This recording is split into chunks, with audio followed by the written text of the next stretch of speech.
नमस्कार, मैं Jeevan Kumar Shah, assistant professor, degree college Jagannathpur, Kolhan university, Chaibasa, department of history. आज मैं सेमेस्टर 3 के प्रोग्राम कोर्स के अभ्यर्थियों के लिए इतिहास विषय की एक टॉपिक लेकर आया हूँ, जिसका नाम है राष्ट्रकूट वंश की इतिहास। राष्ट्रकूट वंश के इतिहास के बारे में जानने से पहले यह हम जान लें कि इस अध्याय से आपको परीक्षा में कौन से प्रश्न पूछे जा सकते हैं। आप लोगों से पूछा जा सकता है संभावित प्रश्न के तौर पर मैं बता दूं कि राष्ट्रकूट वंश के उदय एवं उसके इतिहासों का वर्णन करें।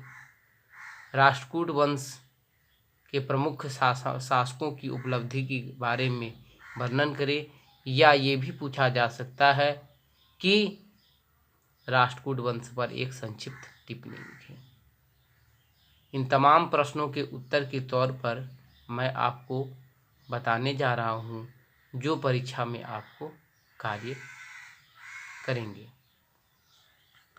8वीं शताब्दी के वादामी के चालुक्यों को हराकर राष्ट्रकूट सत्ता पर आए।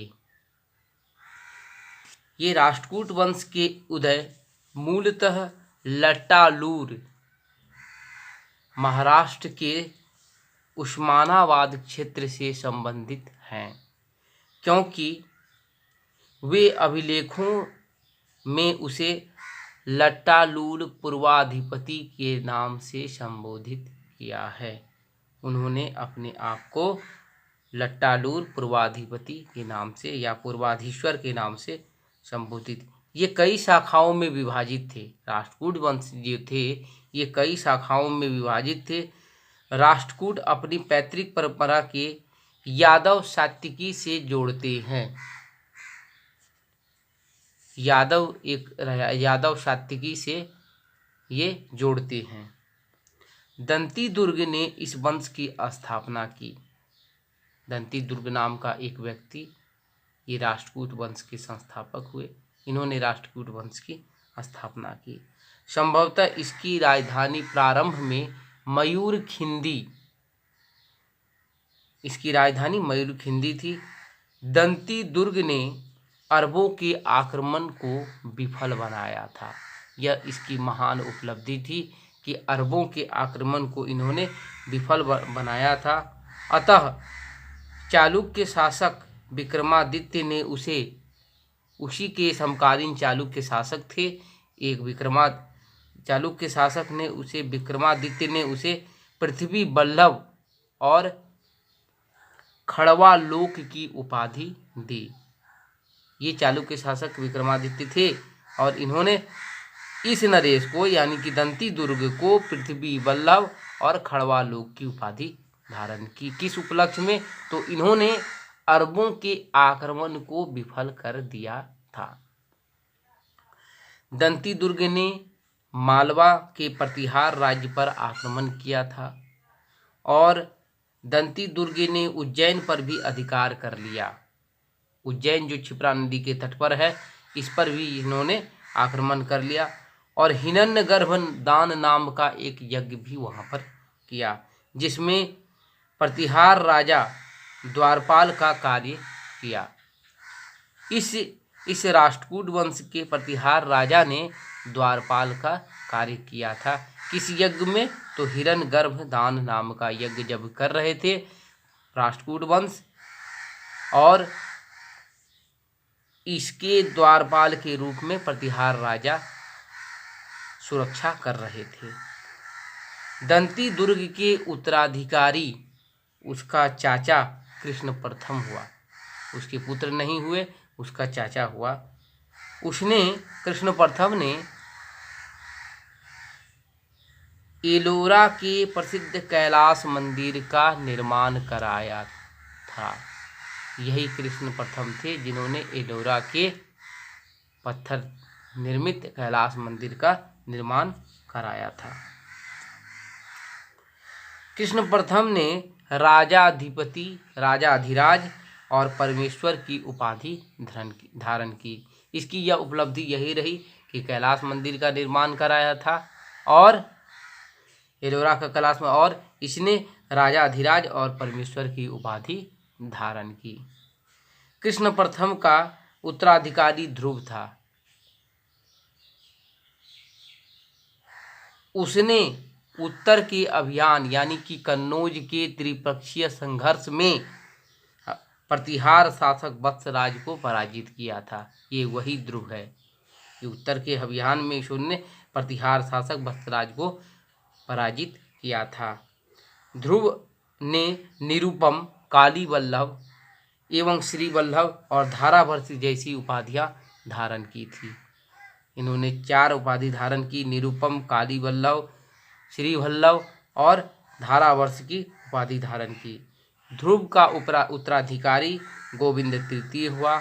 उसने उत्तर के मालवा क्षेत्र को जीता और जीतने के बाद वहां उपेंद्र नाम के व्यक्ति को शासन का भार नियुक्त करके वहां से पुनः अपना राज्य लौट गया। गोविंद तृतीय के पश्चात उसका पुत्र अमोघ वर्ष 814 ईस्वी में गद्दी पर बैठा। इस समय वह परम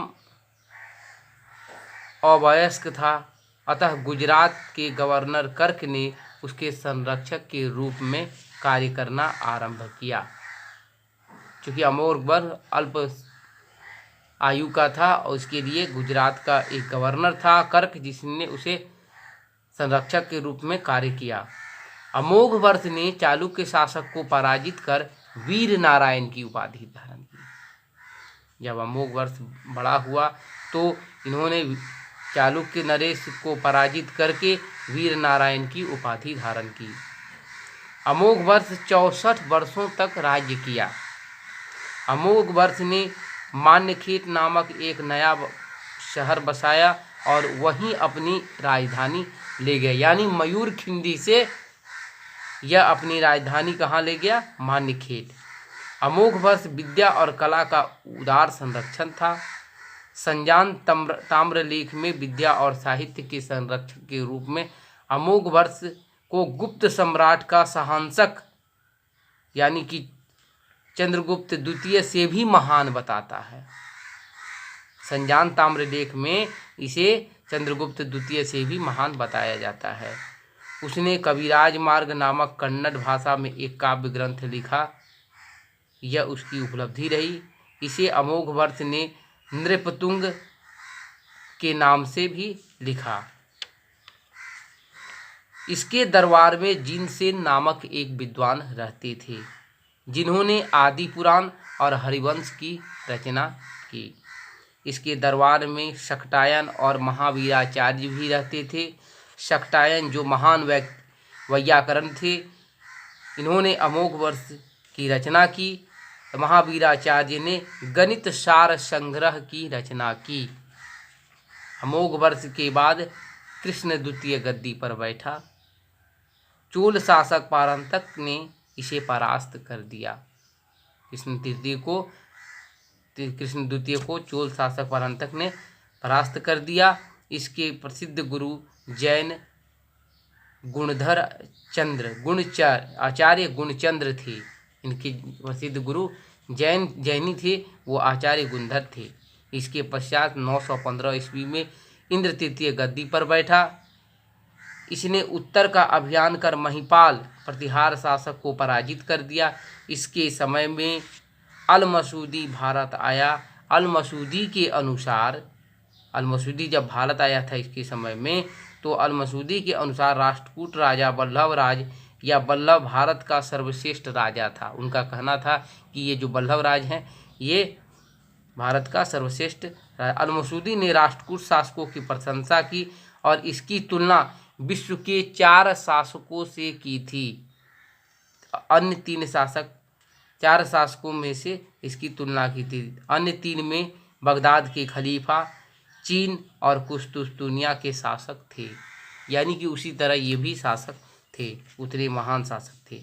प्रतिहार शासक महिपाल को पराजित कर कन्नौज पर इन्होंने अधिकार करना इंद्र की एक महान उपलब्धि थी। हालांकि इंद्र स्वदेश लौट गया और महिपाल को पुनः कन्नौज पर अधिकार हो गया। अंतिम शासक, इस वंश का अंतिम शासक कृष्ण तृतीय था। इसने उत्तर का अभियान किया। कृष्ण तृतीय ने सिंहासनारूढ़ के समय में अकाल वर्ष की उपाधि धारण की थी। यह इसकी उपलब्धि थी।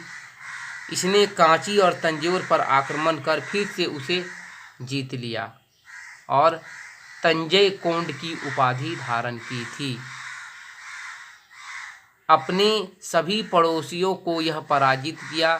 तोलकम की लड़ाई 949 ईस्वी में चोलों को भी पराजित किया इन्होंने, अंतिम शासक कृष्ण तृतीय ने। उसके बाद चोल को अपने साम्राज्य में यह मिला लिया। इसने दक्षिण में रामेश्वरम तक धावा बोला, वहाँ के देवालय एवं विजय स्तंभ की स्थापना की। माना जाता है कि कृष्ण तृतीय के पश्चात इसके सभी पड़ोसी ने राष्ट्रकूट क्षेत्र पर आक्रमण करके इसे अपने अपने क्षेत्र में बांट लिया और इस प्रकार राष्ट्रकूट वंश का यह अंतिम शासक साबित हुआ। राष्ट्रकूट के कुछ ऐतिहासिक स्रोत हैं, पुरातात्विक स्रोत हैं।